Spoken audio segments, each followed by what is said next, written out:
In this video, we're going to solve a Unit 7 Oscillations AP Physics 1 FRQ. So we have an inassensible string of length L, which means that the length is fixed, has one end fixed to a ceiling, and the other end is attached to a small ball of negligible dimensions. This simple pendulum undergoes simple harmonic motion with an angular displacement of theta. For all derived expressions, express results in terms of fundamental dimensions L, theta, and physical constants as required. So this is going to be what our situation looks like. That's the ceiling, and then this is the string, that is the ball mass. So draw the FBD for this ball when it is at its maximum angular displacement at the highest point. So for the FBD, you're going to have a downward force of gravity, which is equal to the weight of the ball that's acting down, and then FT at a certain angle, which is going to be on the string when it's at its highest point. So this is when it can't go up any higher, aka here. So for part 2, we're asked to derive an expression for the period of the simple pendulum. So AP Physics 1 uses this formula. It's also on your formula sheet. And we can see that it depends on length L and also on gravity G. No mass dependence because there's not mass in the formula.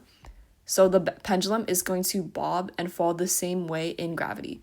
And also it should not depend strongly on an angle for a small oscillation. So there's no angle dependence for a small oscillation. So this is the formula that you would use. For part 3, we're asked to derive an expression for the instantaneous speed of the ball when it's at its lowest point of the string. So for when it's at its lowest point, aka here, this is the highest. At this point, we're not going to use kinematics because the force is going to be changing. And we know that force is equal to ma. So if you change your force, that means that your A is going to be changing. So that means you can't use kinematics because the requirement for kinematics is that you have constant acceleration. So another approach we can take is conservation of energy. So we can label what our energy is at different points. So when you're at the highest point, you're going to have your V, your speed, is equal to 0. Because you're going to have all potential energy relative to the bottom. But then when you're at your lowest point, your energy is all going to be kinetic energy because you're going to have no more potential energy.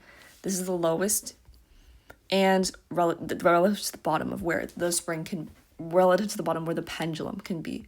So that means your H is going to be minimum, and your energy is all kinetic. Here, your H is max. Here your V will be max. So we can find the vertical drop. We can do this by doing a little bit of trig. So we can label the length of the string, which is going to be L. And we know that the length of the string can never change. So for our geometry, we're going to have multiple things going on. We know that the length L of the string will never change. And if you cut a perpendicular here, this is going to make 90 degrees with the length of the string. And we can write our adjacent side will be this side here. Our opposite side is this, and our hypotenuse is going to be this. So then we can see that our hypotenuse is going to equal to the length of our string. So because it's equal to the length of the string, we can say that L, which is our hypotenuse, is equal to H, right? So we can go down here, and we know that we're trying to find this adjacent side. Our adjacent side is going to be related with the angle of theta. So cosine theta is equal to the adjacent side over the hypotenuse. And we know the adjacent side is equal to that vertical distance from when you're at the highest position. So that is going to be divided by L, and L is equal to the hypotenuse. So you can multiply both sides by the length of the string L, and then you get that the vertical distance is equal to L cosine of theta. So then if you want to find the height, we know that the change in height is going to be that vertical distance that the pendulum is going to travel in order for it to go from the lowest point to the highest point. So we'll say that is equal to L, the length of the string, minus L cosine of theta, because this distance right here is just equal to that. And actually, we can just measure that like here. So that is delta H. So in order for us to get this with our conservation of energy, we can write this out. So we have E initial is equal to our final energy. So that would be E at the top is equal to the energy that you have at the bottom. So then we can say that that's equal to UG and K, kinetic energy, which is mg delta H 1/2 mv squared. So delta H, mg, we have mgl, 1 minus cosine of theta is equal to 1/2 mv squared. That was delta H. And that's because we factored out that here. So we can actually make that green.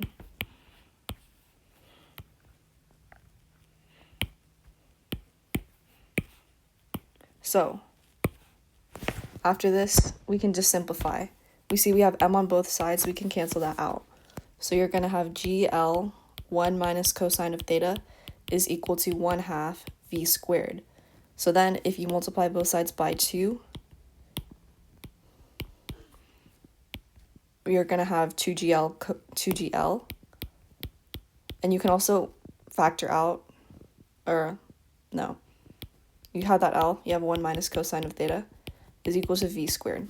So then you just take the root of both sides, and then you get that v is equal to the root of 2GL 1 minus cosine of theta. So that is going to be the speed at the lowest point. Now, if you have a small angle, which is going to be when theta is going to be less than 15 degrees, then we can say that cosine of theta is approximately going to equal to 1, aka cosine of theta, where theta is equal to 0, is equal to 1. So then we say that minus theta squared over 2. So we're going to have 1 minus cosine of theta is approximately theta squared over 2. Now, if we sub that into our expression here,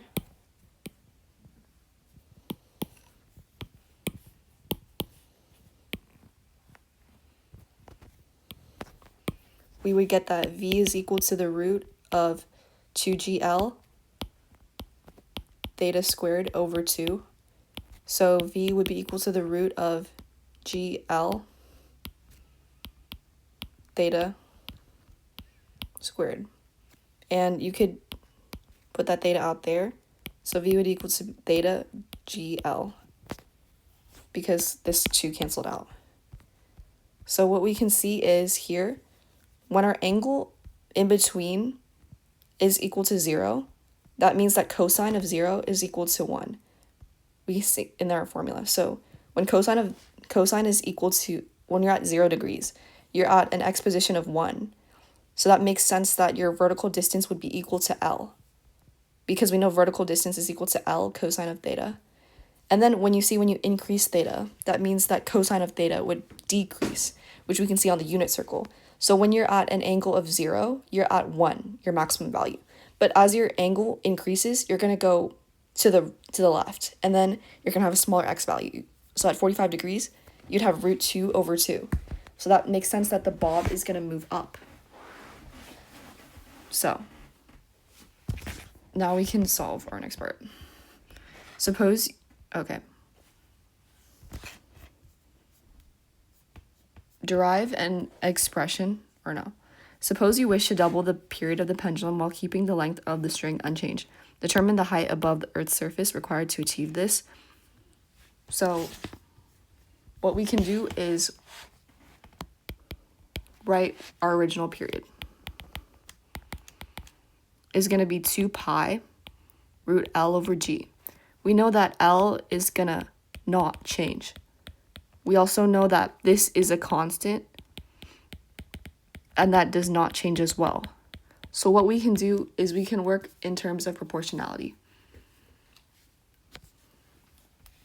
So when you're at H, that's going to decrease your gravity. So we're going to call this G prime. So then we can say that T prime is equal to 2 pi root L over G because G prime is the only thing that we can change in this and manipulate in order to change t, since everything else cannot change according to the parameters of this problem. So what we're going to be looking for is when t prime is equal to 2 times the original period, because we want to double the original period. So what we're going to do is we can set up an equation where 2 pi, the root of L over g prime, is equal to 2 times the original period, which is 2 pi, the root of L over g, which we can highlight here. Now, what we can do is we can multiply that 2, and then we have 2 pi, the root of L over g, is equal to 4 pi root of L over g. So now you can divide both sides by 2 pi. And then we have the root of L over g prime is equal to 2 times the root of L over g. So if you square both of your sides, we would get that L over g prime is equal to 4 times L over g. You can cancel out the L's here, and then you would get g prime is equal to g divided by 4. So if we want to double our t, that means that g must be 1/4 of your original value. So we can use our gravity versus distance relationship, which is that when you're at Earth's surface, gravity is equal to gm over r Earth squared. So we know that when you're at h, which is going to be when you're above the surface, like we mentioned earlier, that means that you can find that the distance from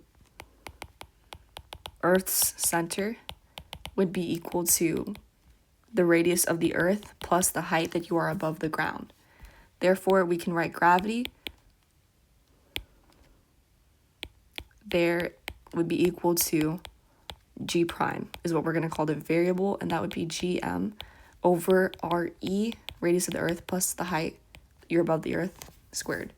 So now we can take the ratio of g prime, where you're above the Earth, over g. So that would be gm over re plus h squared divided by gm r squared of the Earth. So we can see that in this equation, gm would cancel out, and then you would have r Earth squared over r e plus h squared. So you would flip the reciprocals in order to bring what's on the bottom to the top. So now, earlier, what we needed was g prime is equal to g over 4. So that means that g prime over g would be equal to 1 over 4. So if you set them equal to each other, which is what we found up there, you would have that r squared of the Earth, re plus h squared, is equal to 1 over 4. Now we can solve for h. If we solve for h, we can take the square root of both of our sides.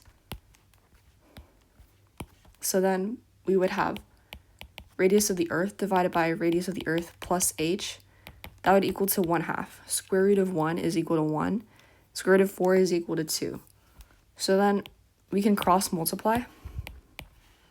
That would give us 2 times the radius of the Earth is equal to the radius of the Earth plus h. Now you can subtract the radius of the Earth from both sides,